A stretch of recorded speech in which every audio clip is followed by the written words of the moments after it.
Hello everyone, welcome to Touch to Click.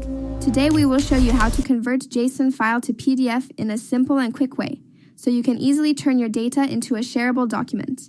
Stay with us till the end. Now let's get started. Step 1. Open your web browser on your computer or mobile device. This is where you access online tools and websites. In the search bar, type JSON to PDF and press enter.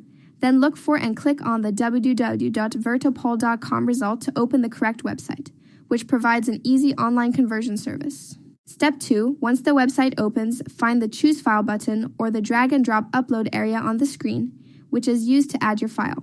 Click Choose File or drag your JSON file into the box, select the file from your computer, and click Open so the website can upload your data.